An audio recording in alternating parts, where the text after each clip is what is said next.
Royal এনফিল্ডে আল্লাহ কি করলো? আরে বাবা, কার মধ্যে যে ঢুকলাম। বাট আমি খুবই মানে ব্লেজিং মোমেন্টে আছি, বুঝছেন? গতকালকেও সিগন্যাল ছাড়া ক্রসিং পার হয়ে গেছি, আজকেও সিগন্যাল ছাড়া ক্রসিং পার হয়ে গেছি। So hello guys, welcome to my channel ride with soul. So it's another day and another daily life model vlog. সো যাচ্ছি অফিসে অ্যান্ড আজকে অনেক বেশি জ্যাম জট অ্যান্ড আজকে একটু প্রবলেমের জন্যে late, but it is okay, not big deal. But fact is আজকে এত গাড়ি কেন রোডে? আজকে এমনিতেও লেট করে বের হয়েছি অ্যান্ড আমি একটা জিনিস খেয়াল করতেছি, ইদানিং কারের পরিমাণে সংখ্যায় সব দিক থেকে বেড়ে গেছে, রিক্সাদের মতো। এখন আমি জানি না এরা এত অকটেন পাইতেছে কই থেকে। হইতে পারে সিএনজিতে চলে, বাট ফ্যাক্ট ইজ এত গাড়ি করতে আসে ভাই। এখন কি তাহলে এই কয়দিন হচ্ছে 60 ফিট দিয়ে যাওয়া আসা করতে হবে? তো এলে তো একখান মুশকিলই হয় আমার জন্য 60 ফিট দিয়ে যাওয়া আসা করলে না। আমি 60 ফিটের রাস্তাটা পছন্দ করি না, সো অপছন্দের জায়গা দিয়ে যাইতে চাই না। তো চলেন এটা শেষ করি, তারপরে বোঝার ট্রাই করি যে আজকে কি অবস্থা। সো গাইস, আজকে বেশ ভালোই হ্যাসেল পোয়াইতে হবে, আমি নিজেই বুঝতে পারতেছি।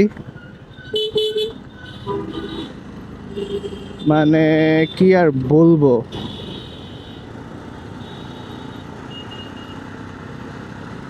আজকে অফিসে যাইতে বেশ ভালো বেগ পাইতে হবে, এটা কনফার্ম। আজকে অবস্থা খুব একটা ভালো না, শোচনীয় অবস্থা আর কি। সো দেখা যাক এই শোচনীয় অবস্থা থেকে আজকে কতক্ষণ লাগে মুক্তি পাইতে। সো চলেন, লেটস গো। গাইস, পরিস্থিতি খুব একটা ভালো না।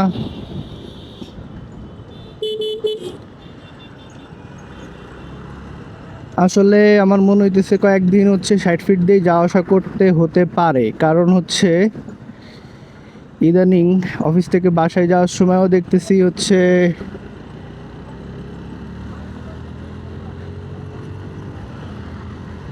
ইদানিং বাসা থেকে যাওয়ার সময়ও দেখতেছি প্রচুর পরিমাণে কল্যাণপুর থেকে জ্যাম পাইতেছি একদম টেকনিক্যাল পর্যন্ত।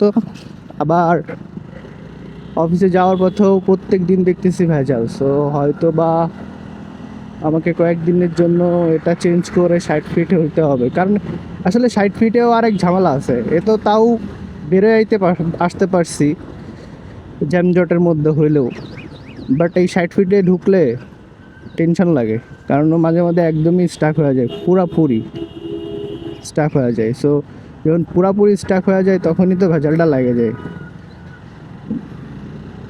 রিক্সা আর ওই লেগুনা আছে, এরা পুরাপুরি মিসম্যানেজমেন্ট করে এমনি স্টাক করে দেয়। সো ওই জায়গাটাই হচ্ছে ঝামেলা, প্রচুর ঝামেলা। এই জন্যে ভয়ই লাগে। আর যে পরিমাণে রোদ, আমার ক্যামেরা হচ্ছে আগের দিন ভালো সিগন্যাল দিতেছিল ওভারহিটের, গতকালকে আর কি, আগের দিন বলতে গতকালকে। অফিসে ঢুকার পরে দেখি আমার ক্যামেরা সিগন্যাল দিচ্ছে ক্যামেরা ওভারহিটেড, ক্যামেরা ওভারহিটেড, একটু পরে অফ হয়ে যাবে এই বলতেছে।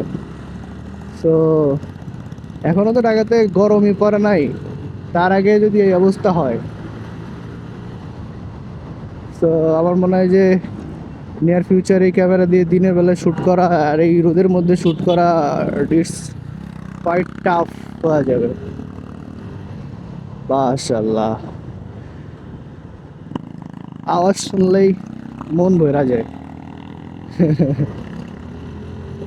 বাট এই পালার মতো এখনো ওই সিচুয়েশন হয় নাই। আই মিন টাকার সিচুয়েশন বলে না, তেলের যেই ক্রাইসিস চলে হচ্ছে 20 কিলোমিটারে, মাইলেজ 20 কিলোমিটার, হুইচ ইজ হরিয়েবল। এখন এখন দরকারই নেই, চলেন।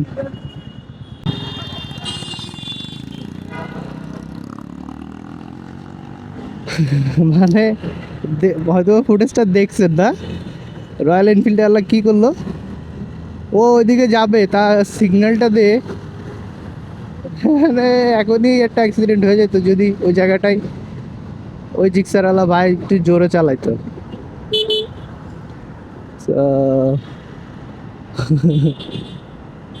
মানে সে হয়তো বা রয়্যাল এনফিল্ড নিয়ে হচ্ছে একটু পিনিকে আছে, ফর দ্যাট রিজন হ্যাঁ এই অবস্থা।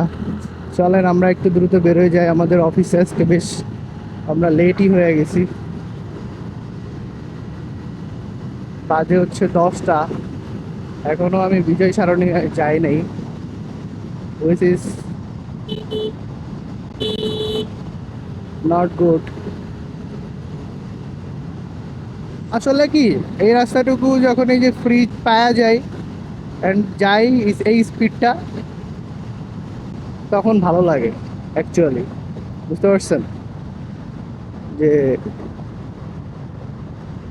ঠিক আছে কিন্তু জ্যাম হইলেও একটা আরাম পাইছি, গরমের হাত থেকে বাঁচছি। চিন্তা করেন যখন মনে করেন এই রোদের মধ্যে এই এই লেনটা জ্যাম থাকবে অ্যান্ড এরকম ঠেড়া মার্কা রোদ পড়বে মাথার উপরে, তখন আপনি অবস্থাটা কি হবে। সো আল্লাহ না করুক এই কয়দিন আমাদের জন্য কোনোভাবেই এই রোডটাই যেন জ্যাম না দেয়, কারণ এটাই জ্যাম দিলে স্কিপ করার কোনো ওয়ে নাই, নাথিং, মানে কিচ্ছু করতে পারবেন না আপনি চাইলেও। দেখেন বাবাজিরা কিভাবে যাইতেছে, একজন ডানে যাইতেছে একজন বামে যাইতেছে, এখানে আবার তাদের স্টপেজ, বিজয় সরণির স্টপেজ, বাট আজ দেখে ভালোই লাগে। সেটা হচ্ছে যে কয়েকদিন যাবত আমি দেখছি যে এখানে সিরিয়াল টিরিয়াল নাই, মানে এই মিন সিরিয়াল বলতে কি সিগন্যালের জ্যাম এই পর্যন্ত আসতেছে না, নাইতে গরমে সেদ্ধ হয়ে যেতাম, এমনি তো অফিসে যাইতে যাইতে গরমে সেদ্ধ হয়ে যায়। মানে মেন সমস্যা হয়েছে কি জানেন, যদি জ্যাম না থাকে দ্যাটস মিন বাইকে আপনি গেলে আপনি ঘামবেন না, বাট এই জ্যামের কারণে মনে করেন এই জায়গায় দাঁড়াইতে হয়, সিগন্যাল দাঁড়াইতে হয়, যাই ঘামাইয়া ওই জায়গাটায় লাগে যায় প্রবলেম। ঠিক আছে, তো চলেন দেখি কোথা থেকে জ্যাম শুরু। আসলে হয়েছে কি আজকে ওইদিকে জ্যাম জট পয়ে আসছি, তো আমার কাছে মনে হচ্ছে আল্লাহ এই জন্য দিক থেকে মাফ করে দিছে, যে বেচারা না হয় অন্যদিন এই সিগন্যালের আগে থেকে হচ্ছে বা জ্যাম পায়, আজকে এই সিগন্যালের পর থেকে হচ্ছে শুরু হয়েছে। সো আলহামদুলিল্লাহ, দেখা যাক কতক্ষণ লাগে। সো চলেন শেষ করি তারপরে কথা বলি। ও গাইস, আজকে হচ্ছে মানে ব্যাড লাক বলা যায়, জাহাঙ্গীর গেটে আছে এই সেই ফাঁস গেয়া, মানে চিন্তা করেন জাস্ট একটা গাড়ি যাইতে দিলে আমি চলে যেতাম এই আর কি, বাট দিল না, আমিও যাইতে পারলাম না এই আর কি। তো চলেন এদিকে যে দেখি এই সিগন্যালের কি অবস্থা, মাঝে মাঝে শান্তি লাগে বাইক চালাইতে, মাঝে মাঝে খুবই পেইন। আরে বাবা, কার মধ্যে যে ঢুকলাম,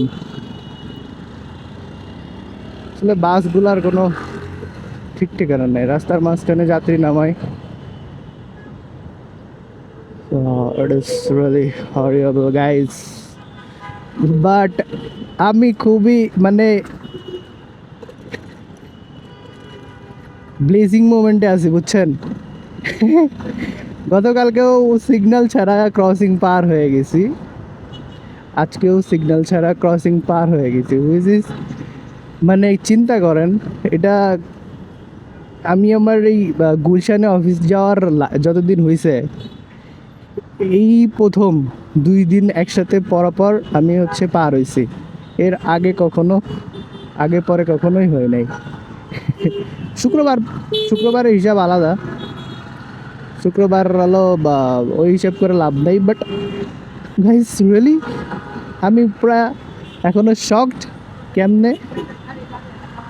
সো ইয়া, ওদিকে টেকনিক্যালের দিকে একটু, টেকনিক্যাল টু শ্যামলি পর্যন্ত একটু কষ্ট হয়েছে, একটু না বেশ ভালো, কিন্তু এদিক থেকে আল্লাহর রহমতে একটু শান্তি হয়েছে।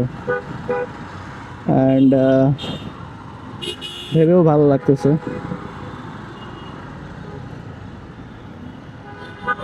চলেন দেখি কোন দিক থেকে বের হয়ে যাওয়া যায়। এই যাই কই, মানুষজনের সেন্স নাই, পার হইতেছে হক, এটা নিয়ে তো আমার কোনো প্রবলেম নাই। আমার প্রবলেম হচ্ছে যে ভাই যখন সিগন্যালটা দেয় তখন পার হও, তো ব্যস্ত থাকেন।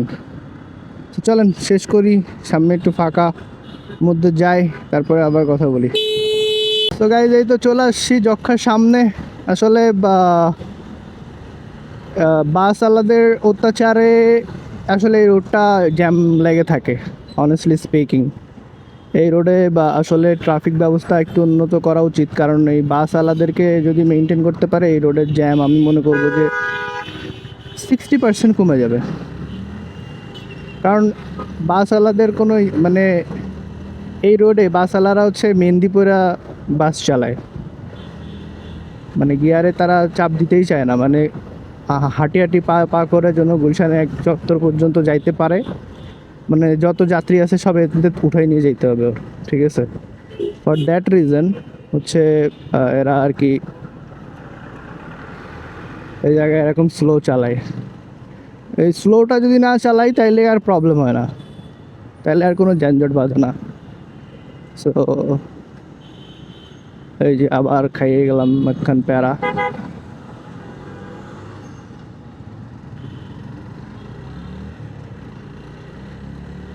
সো গাইজ এই তো চলে আসছি গুলশানে, গুলশান একে। আসলে এই গাছগুলা যে কী পরিমাণে শান্তি দেয়, আমি প্রতিদিন এক কথা বলি। এই জায়গায় আসলে, এই জায়গায় আপনি যদি 10 মিনিট দাঁড়ান আপনার শরীর একবারে বরফ হয়ে যাবে, এরকম ঠান্ডা। মানে এত অব্যবস্থাপনার মধ্যেও গুলশানের এই গাছগুলা কেন জানি শান্তির প্রতীক হয়ে গেছে। যে ভাই দেখো, তোমরা শিখো যে আমি হচ্ছে তোমাদেরকে শান্তি দেই। এই গাছগুলো আমাদেরকে যে শান্তি দেয় এটা বারবার তারা বলে, বাট আমরা আসলে গাছ লাগানোর ব্যবস্থা নেই, না হলে তো প্যারা ছিলই না। সো গাইজ এই তো চলে আসছি আজকের মতো, and hope you guys enjoy this type of vlog, and আমি রেগুলার ট্রাই করি আপনাদের কমেন্টগুলো রিপ্লাই করার, বাট একটু লেট হয়ে যায়। ইউটিউবে যারা দেখেন বেশ ভালোই সবাই রেসপন্স করেন, which is really nice moment for me. এই যে আজকে আবার বলদা গাড়ি থেকে গেছে। সো গাইস এই তো আজকে এই পর্যন্তই। Hope you guys enjoy this blog, and if you guys enjoy this vlog please do subscribe and hit the bell icon. So আজকে এই পর্যন্তই, আল্লাহ হাফেজ।